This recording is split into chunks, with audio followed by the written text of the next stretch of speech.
Hello friends, welcome है आप सभी का आपके इस कृष्णा आर्ट्स एजुकेशन चैनल में, जो केवल और केवल बोर्ड एग्ज़ाम की तैयारी करवाने के लिए बनी है। इसलिए इस चैनल को आपने अभी तक सब्सक्राइब नहीं किया तो इस चैनल को सब्सक्राइब कर दें और साइड के बेल नोटिफिकेशन को प्रेस कर दें, ताकि हमारी वीडियो का लेटेस्ट नोटिफिकेशन आप तक सबसे पहले पहुँच सके।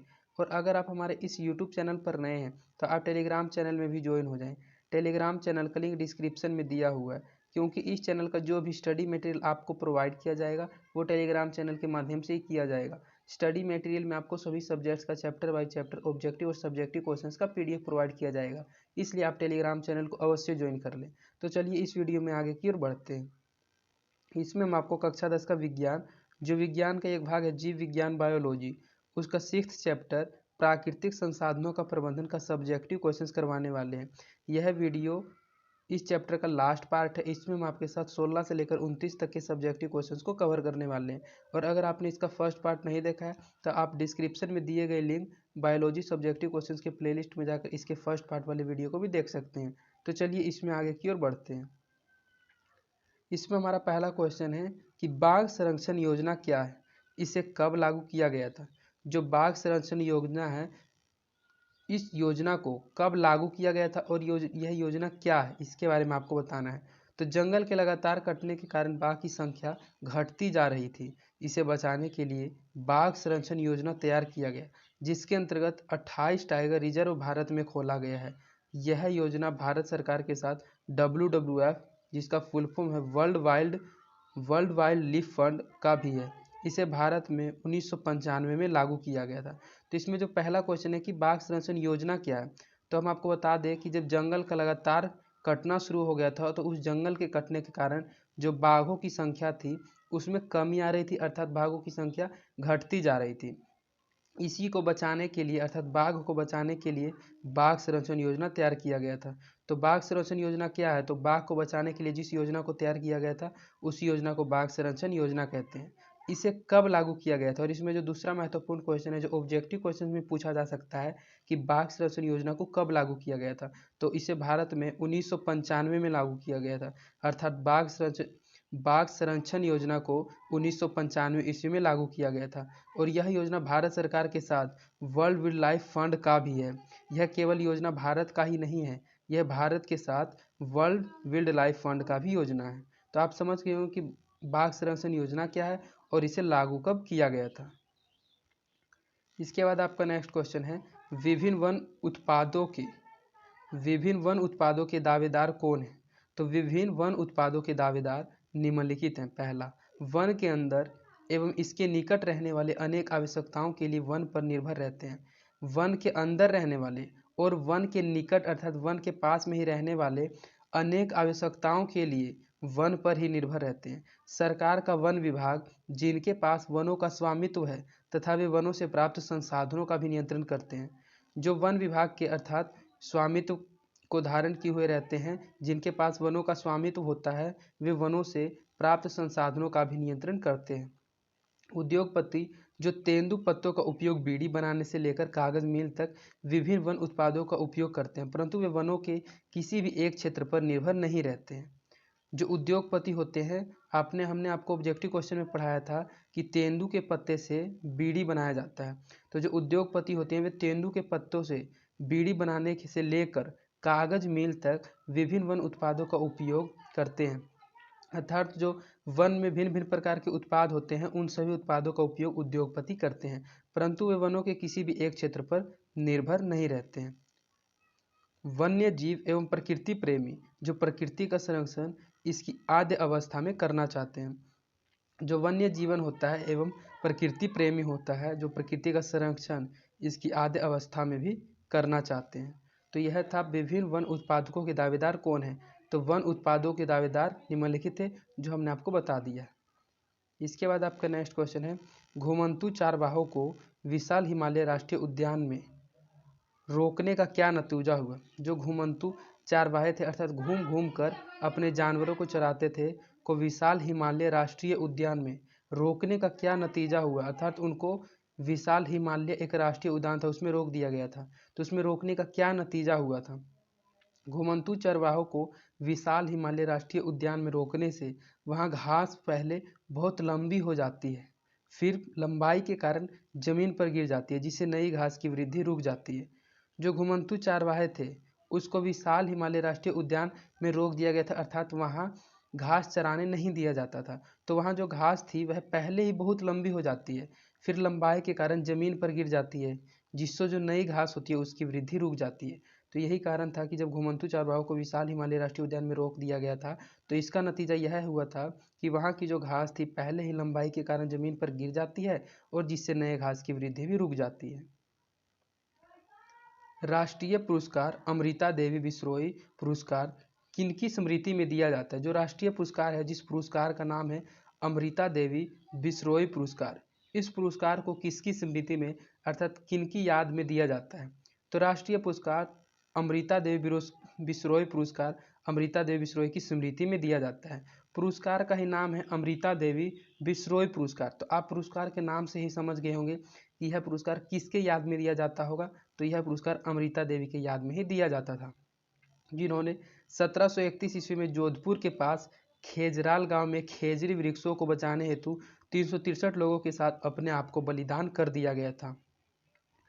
उन जो थे अमृता देवी, वे अमृता देवी 1731 ईस्वी में जोधपुर के खेजराल गांव में खेजरी वृक्ष हुआ करता था, और उस खेजरी वृक्ष को बचाने के लिए उन्होंने और उनके साथ 363 लोगों ने अपने आप को बलिदान कर दिया था, अर्थात खेजरी वृक्ष को बचाने के लिए उनकी मृत्यु हो गई थी, और उसके साथ साथ 363 लोग भी का भी मृत्यु हो गया था। तो यह जो घटना हुआ था 1731 ईस्वी में हुआ था। तो आपका ऑब्जेक्टिव क्वेश्चन भी पूछा जा सकता है कि खेजरी वृक्ष को रोकने का जो अभियान हुआ था उसमें कितने व्यक्ति बलिदान कर दिए गए थे? तो उसमें 363 हो जाएगा, और यह जो घटना हुआ था 1731 ईस्वी में हुआ था। तो इस क्वेश्चन में पूछा जा रहा है कि राष्ट्रीय पुरस्कार अमृता देवी विश्नोई पुरस्कार किसकी स्मृति में दिया जाता है? तो राष्ट्रीय पुरस्कार अमृता देवी विश्नोई पुरस्कार अमृता देवी की स्मृति में ही दिया जाता है।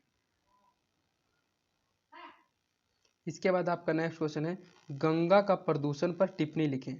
जो गंगा का प्रदूषण है बहुत ही ज़्यादा हो गया है, उस गंगा के प्रदूषण पर टिप्पणी लिखें, अर्थात उसको समझाएं। तो गंगा हिमालय में स्थित अपने उद्गम गंगोत्री से बंगाल की खाड़ी में गंगा सागर तक 2500 किलोमीटर तक की यात्रा करती है। जो गंगा है वह हिमालय में स्थित अपने उद्गम गंगोत्री से, अर्थात जो गंगा नदी है उसका शुरुआत गंगोत्री से हुआ है, से पश्चिम बंगाल की खाड़ी में, और उसका जो अंतिम स्थान है अर्थात वह जहाँ मिली है उस जगह का नाम है बंगाल की खाड़ी। था जो गंगा नदी है वह गंगोत्री से शुरू हुई है और बंगाल की खाड़ी में उसका अंत हो गया है। में गंगा सागर तक 2500 किलोमीटर की यात्रा तय करती है। इससे पता चलता है कि जो गंगा नदी की लंबाई है लगभग 2500 किलोमीटर है। इस बात को हमने आपको ऑब्जेक्टिव क्वेश्चंस में पढ़वा दिया था, इसलिए अगर आपने ऑब्जेक्टिव क्वेश्चंस का वीडियो नहीं देखा है तो आप डिस्क्रिप्शन में बायोलॉजी ऑब्जेक्टिव क्वेश्चंस के प्लेलिस्ट में जाकर इसके ऑब्जेक्टिव क्वेश्चंस को भी वीडियो देख सकते हैं। तो इसके प्रदूषण के बारे में हम आपको बताते हैं कि इस नदी की लंबाई तो 2500 किलोमीटर थी। इसके किनारे स्थित नगरों में इसमें उत्सर्जित कचरा एवं मल प्रवाहित कर इसे एक नाले के रूप में परिवर्तित कर दिया है। जो यह गंगा नदी है, इस गंगा नदी को वर्तमान समय में इसके स्थित नगरों में अर्थात इसके जो किनारे नगर बसे हुए हैं उन नगरों ने उत्सर्जित कचरा एवं मल प्रवाहित कर इसे एक नाले के रूप में परिवर्तित कर दिया है। मानव के अन्य क्रियाकलाप जैसे नहाना, कपड़े धोना, मृत व्यक्तियों की राख एवं शवों को बहाना, उद्योगों द्वारा उत्पादित रासायनिक उत्सर्जन ने गंगा का प्रदूषण बढ़ाकर इसमें कोलीफार्म जीवाणु उपस्थिति द्वारा जल को संदूषित कर दिया है। जल में इन सब के विषैले प्रभाव के कारण जल में जो मछलियां हैं वह भी मरने लगी हैं। तो इसका जो प्रदूषण का मुख्य कारण यह है कि मानव का जो अन्य क्रियाकलाप होता है जैसे कि नहाना, कपड़े धोना, मृत व्यक्तियों की राख एवं शवों को भी गंगा नदी में बहा दिया जाता है, और उद्योगों द्वारा उत्पादित रासायनिक उत्सर्जन से भी गंगा का प्रदूषण बहुत ज़्यादा बढ़ने लगा है। तो इसी कारण गंगा का प्रदूषण जो बहुत ज़्यादा बढ़ने लगा है। तो गंगा के प्रदूषण के बारे में आपको इतना ही लिखना था। इसके बाद आपका नेक्स्ट क्वेश्चन है, कैसे कहा जा सकता है कि वन जैव विविधता के विशिष्ट हॉटस्पॉट स्थल है। जो वन है वह जैव विविधता के विशिष्ट हॉटस्पॉट स्थल है। इस बात को कैसे कहा जा सकता है? तो वन जैव विविधता के विशिष्ट हॉटस्पॉट स्थल है। जैव विविधता का एक आधार उस क्षेत्र में पाई जाने वाली विभिन्न स्पीशीज की संख्या है। जो जैव विविधता है वह एक आधार है जो उस क्षेत्र में पाई जाने वाली विभिन्न स्पीशीज की संख्या है, परंतु जीवों के विभिन्न स्वरूप जीवाणु, कवक, फर्न, पुष्पी पादप, सूत्रकृमि, कीट, पक्षी और सरीसृप इत्यादि भी महत्वपूर्ण हैं। ये सब जो हैं ये जीवों के विभिन्न स्वरूप हैं, जिसमें से आपने पढ़ा जीवाणु, कवक, फर्न, पुष्पी पादप, सूत्रकृमि, कीट, पक्षी, सरीसृप इत्यादि।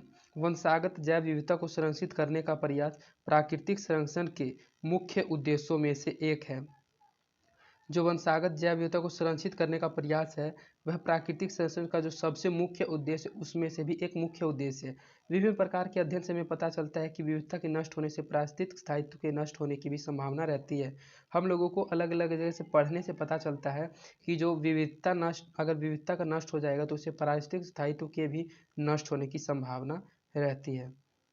तो इसमें कैसे कहा जा सकता है कि जैव विविधता विभिन्न हॉटस्पॉट स्थल है। इसको आप समझ गए होंगे कि जो वन होता है उसमें विभिन्न प्रकार के जंतु रहते हैं, तो उसी को जैव विविधता का विशिष्ट होस्ट स्थल कहा जाता है। आप अपनी जीवन शैली में क्या परिवर्तन लाना चाहेंगे जिससे हमारे संसाधनों के संपोषण को प्रोत्साहन मिल सके? इसमें आपसे ही क्वेश्चन किया जा रहा है कि आप अपनी जीवन शैली में अर्थात एवरीडे लाइफ में ऐसा क्या परिवर्तन लाना चाहेंगे जिससे जो हमारा संसाधन है उसको संपोषण मिलेगा और प्रोत्साहन मिलेगा। तो हम जीवन शैली में ऐसे अनेक परिवर्तन लाना चाहेंगे जिससे हमारे संसाधनों के संपोषण को प्रोत्साहन मिल सके। हम कम उपयोग, पुनः उपयोग तथा पुनः चक्रण की नीति अपनाएंगे, जिस नीति को हमने आपको ऑब्जेक्टिव क्वेश्चन में पढ़ाया था, जिसको इंग्लिश में रिड्यूस, रिसाइकल और रीयूज कहा जाता था। उस आर के 3 शब्दों को रिड्यूस, रिसाइकल और रीयूज का हम नीति को अपनाएंगे। जीवाश्म ईंधन, कोयला एवं पेट्रोलियम का निम्नतम उपयोग करेंगे अर्थात कम से कम उपयोग करेंगे। हम लोग कोयला और पेट्रोलियम का अर्थात पेट्रोल और डीजल का कम से कम उपयोग करेंगे। जल की अति व्यवस्था को रोकेंगे, जो जल की अधिक खर्च हो उस खर्च को रोकेंगे। बिजली का कम उपयोग करके वन संपदा को बचाने हेतु उठाए गए कदम में सहयोग करेंगे। हम लोग बिजली को भी बचाएंगे और बिजली के बचाने से वन संपदा को भी बचाने हेतु उठाए गए कदम में भी सहयोग करेंगे। लिफ्ट का प्रयोग न कर सीढ़ियों का प्रयोग करेंगे। अगर आप लिफ्ट का प्रयोग न कर सीढ़ियों का प्रयोग करेंगे तो इससे बिजली बच सकता है और जल संरक्षण में सहयोग देंगे इत्यादि।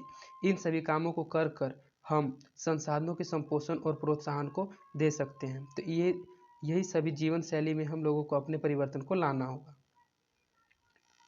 पर्यावरण मित्र बनने के बाद आप अपनी आदतों में कौन सा परिवर्तन ला सकते हैं? जो पर्यावरण मित्र है उस पर्यावरण मित्र के बनने के लिए आप अपनी आदतों में कौन कौन से परिवर्तन ला सकते हैं? तो इसमें निम्नलिखित परिवर्तन ला सकते हैं। पहला, धुआं रहित वाहनों का प्रयोग करके हम ऐसे वाहनों का उपयोग करेंगे जिससे धुआं नहीं निकलता, अर्थात धुआं रहित वाहनों का प्रयोग करके हम पर्यावरण मित्र बनने के लिए अपनी आदतों में परिवर्तन ला सकते हैं। पॉलीथीन का उपयोग न करके हम लोग पॉलीथीन का उपयोग न करेंगे। जल संरक्षण को बढ़ावा देकर जल के संरक्षण को अर्थात जल के बचाव को बढ़ावा देंगे। वनों की कटाई पर रोक लगाकर, वनों की जो कटाई होती है उस कटाई को रोक लगाकर वृक्षारोपण करके अर्थात अधिक से अधिक पेड़ लगाकर और तेल से चलित वाहनों का कम से कम उपयोग करके, जो तेल से वाहन चलते हैं उस वाहनों का कम से कम उपयोग करके और उपरोक्त विभिन्न विधियों को अपनाकर पर्यावरण संरक्षण में योगदान कर सकते हैं। और ऊपर जो बाकी 5 विधि बताया गया उन विधियों को अपनाकर भी हम लोग पर्यावरण संरक्षण में अपना योगदान दे सकते हैं। तो इस प्रकार हम पर्यावरण मित्र बनने के लिए अपनी आदतों में भिन्न भिन्न प्रकार के परिवर्तन को ला सकते हैं। प्लास्टिक का पुनः चक्रण किस प्रकार होता है? जो प्लास्टिक होता है उस प्लास्टिक का पुनः चक्रण किस प्रकार होता है और क्या प्लास्टिक के पुनः चक्रण का पर्यावरण पर कोई सम आघात होता है? जो प्लास्टिक होता है अगर आप उसका पुनः चक्रण करते हैं तो उसके पुनः चक्रण करने से पर्यावरण पर किसी प्रकार का आघात होता है अर्थात पर्यावरण को हानि पहुंचती है। तो प्लास्टिक के डिस्पोजेबल कप एवं गिलास की जगह मिट्टी के कुल्हड़ या पेपर के डिस्पोजेबल कप या गिलास का प्रयोग करना ज़्यादा सही है। जो प्लास्टिक का कप होता है या गिलास होता है प्लास्टिक का, उसकी जगह पर कहा जा रहा है कि हम लोग डिस्पोजल के कप या डिस्पोजल के गिलास को उपयोग करेंगे तो वह ज़्यादा सही रहेगा, क्योंकि डिस्पोजल जो होता है वह अपघटित होता जाता है, डिकम्पोज हो जाता है। प्लास्टिक का पुनः चक्रण आसान नहीं है। जो प्लास्टिक है उसका पुनः चक्रण इतना आसान नहीं है। इसे बार बार उपयोग करना, इसका जमाव पर्यावरण में अपेक्षाकृत कम हो जाता है। इससे पर्यावरण से प्लास्टिक समाप्त तो नहीं हो जाएगा पर इसका जमाव कम हो सकता है। अगर हम लोग प्लास्टिक का पुनः चक्रण बार बार करते हैं तो इसका जो अपेक्षाकृत होगा वह पर्यावरण में प्लास्टिक समाप्त तो नहीं होगी, लेकिन इसका जो जमाव है अर्थात यह जो जहाँ ज़्यादा फैला हुआ रहता है उस जमाव को हम लोग कम कर सकते हैं। लेकिन इसमें यह भी बताया जा रहा है कि जो प्लास्टिक का पुनः चक्रण है वह इतना आसान नहीं है, इसीलिए प्लास्टिक का पुनः चक्रण को करने से लोग डरते हैं, लेकिन प्लास्टिक का पुनःचक्रण करना चाहिए। जीवाश्म क्या है? जैव विकास प्रक्रम के विषय में क्या बतलाता है? जो जीवाश्म है वह जीवाश्म क्या है और जैव विकास प्रक्रम के विषय में क्या बतलाता है?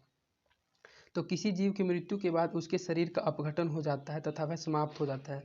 अगर किसी जीव की मृत्यु हो जाती है तो उसकी मृत्यु के बाद उसका जो शरीर होता है वह अपघटित हो जाता है, डिकम्पोज हो जाता है तथा यह जो उसका शरीर होता है वह धीरे धीरे मिट्टी में मिल जाता है, समाप्त हो जाता है।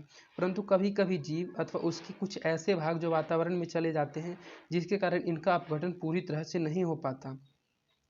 कुछ ऐसे जीव होते हैं जिन जीवों के कुछ भाग अच्छे तरह से अपघटित न होकर वातावरण में चले जाते हैं और इनका अपघटन पूरी तरह से नहीं हो पाता। जीव इस प्रकार के परिरक्षित अवशेष जीवाश्म कहलाते हैं।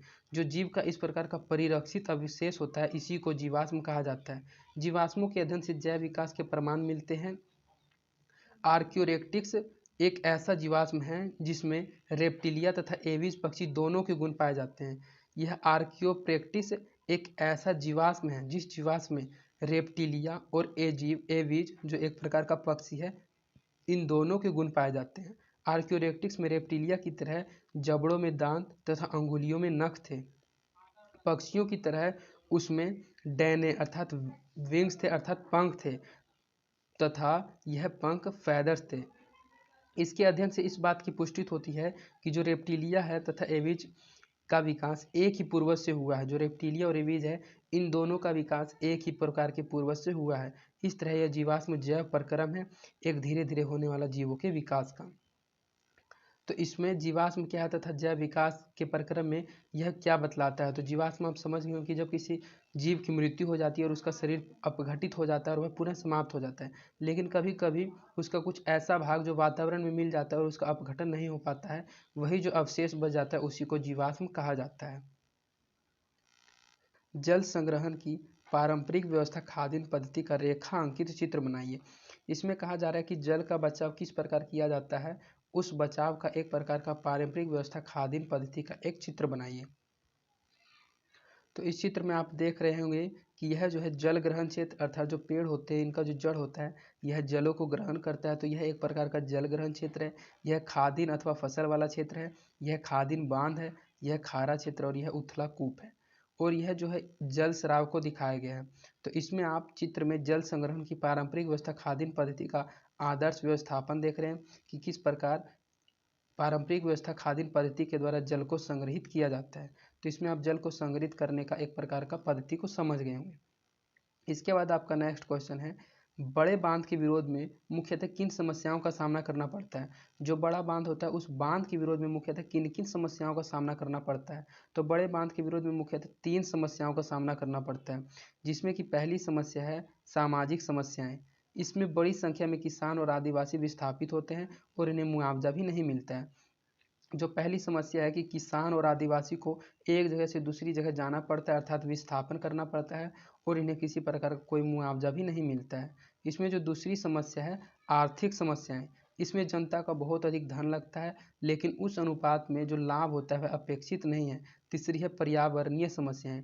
इसमें बड़े स्तर पर वनों का विनाश होता है और जैव विविधता की क्षति होती है। जो पर्यावरणीय समस्या है इसमें बड़े स्तर पर अर्थात बहुत बड़े बड़े वनों का विनाश होता है, वनों को काटा जाता है और इससे जैव विविधता की भी क्षति होती है अर्थात वन में रहने वाले जीवों की भी हानि होती है। तो बड़े बांध के विरोध में मुख्यतः इन्हीं 3 समस्याओं का सामना करना पड़ता है। पहला सामाजिक, दूसरा आर्थिक और तीसरा पर्यावरणीय समस्याएं। यदि हमारे द्वारा उत्पादित सारे कचरे जैव निम्न करणीय हो, जो हमारे द्वारा उत्पादित कचरे होते हैं अगर वे सभी के सभी कचरे जैव निम्न करणीय हो तो इनका हमारे पर्यावरण पर कोई प्रभाव नहीं पड़ेगा। इसमें क्वेश्चन किया जा रहा है कि अगर आप जो कचरा उत्पादित करते हैं वह कचरा सभी का सभी जैव निम्नीकरणीय हो तो इसके कारण जो पर्यावरण है हमारा उस पर किसी प्रकार का कोई प्रभाव नहीं पड़ेगा। तो यदि हमारे द्वारा उत्पादित सारे कचरे जैव निम्नीकृत हो तो अपशिष्ट पदार्थ जमा नहीं होंगे, सारे पदार्थों को पुनः पर्यावरण में वापस भेज देते हैं। इसके कारण हमारा पर्यावरण हमेशा स्वच्छ रहेगा। अगर आप जैव निम्नीकरण पदार्थ को उत्पादित करते हैं, इस प्रकार के कचरों को उत्पादित करते हैं तो यह जो जैव निम्नीकरण पदार्थ होता है वह अपशिष्ट हो जाता है अर्थात अपघटित हो जाता है। तो यह अपशिष्ट पदार्थ जमा नहीं करेंगे और सारे पदार्थों को पुनः पर्यावरण में वापस भेज देते हैं। इसके कारण जो हमारा पर्यावरण भी है वह हमेशा स्वच्छ रहेगा। इसलिए हम लोगों को जैव निम्नीकरणीय पदार्थ को ही ज़्यादातर उपयोग करना चाहिए, क्योंकि जैव निम्नीकरणीय उपयोग से पर्यावरण पर किसी प्रभाव का कोई प्रभाव नहीं पड़ता है। इसके बाद आपका इस वीडियो का लास्ट क्वेश्चन है, हमें वन एवं वन्य जीवन का संरक्षण क्यों करना चाहिए। हमें वन अर्थात वन का और वन्य जीवन वन में रहने वाले जीवों का संरक्षण अर्थात बचाव क्यों करना चाहिए। हमें वन एवं वन्य जीवन का संरक्षण इसलिए करना चाहिए क्योंकि वन जैव विविधता के विशिष्ट हॉटस्पॉट स्थल है। जो वन होता है वह जैव विविधता का विशिष्ट हॉटस्पॉट स्थल है। जैव विविधता का एक आधार उस क्षेत्र में पाई जाने वाली विभिन्न स्पीशीज की संख्या है। जो जैव विविधता होती है उसका एक आधार उस क्षेत्र में पाई जाने वाली विभिन्न स्पीशीज की संख्या होती है। परंतु जीवों के विभिन्न स्वरूप जीवाणु, कवक, फर्ण, पुष्पी, पादप, सूक्ष्म कृमि, कीट, पक्षी, सरीसृप इत्यादि भी महत्वपूर्ण है। वंशागत जैव विविधता को संरक्षित करने का प्रयास प्राकृतिक संरक्षण के मुख्य उद्देश्यों में से भी एक है। प्रयोगों एवं वस्तु की स्थिति के अध्ययन से हमें पता चलता है कि विविधता के नष्ट होने से जो पारिस्थितिक स्थायित्व है वह भी नष्ट हो सकता है। विभिन्न व्यक्ति फल, नट्स तथा औषधि एकत्र करने के साथ अपने पशुओं को वन में चराते हैं अथवा इनका चारा वनों में एकत्र करते हैं। जो विभिन्न व्यक्ति होते हैं वे फल, नट्स और औषधि एकत्र वन से ही करते हैं और उसके साथ साथ वे अपने पशुओं को भी वन में ही चराते हैं तथा उनका चारा भी वनों में ही एकत्र करते हैं। इस टाइप का एक क्वेश्चन आपने पहले भी पढ़ा, उसी से रिलेटेड ये क्वेश्चन है कि हमें वन एवं वन्य जीवन का संरक्षण क्यों करना चाहिए। तो इस टाइप के क्वेश्चन का आंसर आप अपने लैंग्वेज के अनुसार भी लिख सकते हैं कि अगर आप वन को बचाइएगा तो आपको वन से क्या मिलेगा और वन्य जीव प्राणियों से क्या मिलेगा। तो इस प्रकार आपका इस वीडियो में इस चैप्टर का 29 सब्जेक्टिव क्वेश्चंस कंप्लीट करा दिया गया, जो एग्जाम के दृष्टिकोण से बहुत ही महत्वपूर्ण क्वेश्चंस हैं। और अगर आपने इन क्वेश्चंस को एक बार में नहीं समझा तो आप इस वीडियो को एक बार रिपीट करके फिर से देख लें, क्योंकि अगर आप इन क्वेश्चन को सिर्फ अच्छे से समझे हुए रहिएगा तो आप इन क्वेश्चंस का आंसर आप एग्जाम में अपने लैंग्वेज के अनुसार भी जरूर लिख दीजिएगा। और अगर आपको हमारी वीडियोस पसंद आती है तो आप अपने दोस्तों के बीच इन वीडियोस को जरूर शेयर करें और आप हमारे वीडियोस को लाइक भी जरूर करें, इससे हमारा मोटिवेशन बना हुआ रहता है। तो आज के लिए इतना ही, धन्यवाद।